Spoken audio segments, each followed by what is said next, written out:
Sasa hivi viongozi fulani fulani wanapita huko kwa watu mmoja mmoja wakichukua saini zao wakisema kwamba wamekubali, na hiyo labda itatumika kama public participation, lakini sisi tunasema kipimo hicho hakifai, na wale wanaofanya hivyo ni watu ambao wanastahili kulinda haki za wananchi wa hapa na wananchi wa Kenya. Inadaiwa kwamba tayari wananchi wa Sabaki na watu wa Magarini wamekubali ule mradi.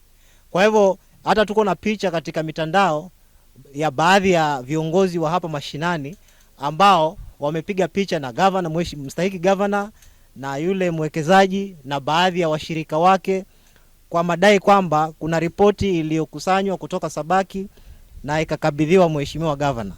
Hili eneo la mradi liko mkabala na sehemu ambayo inaitwa Sabaki Kibokoni Baharini Squatter Settlement Scheme, ambayo matokeo yake hayajajulikana.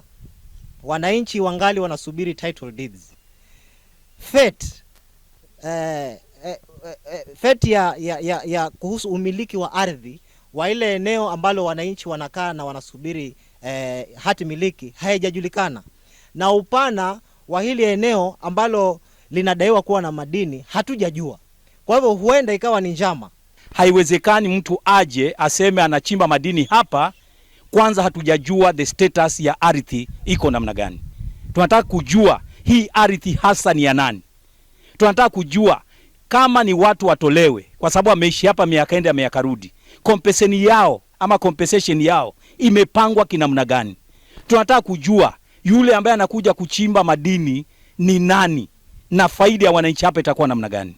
Tunatoa ilani ya kwamba chochote cha mambo ya madini katika mkoa wa Pwani kwanza stop, na wananchi wa Pwani kwanza tujulishwe madini yetu ni yapi na yako wapi.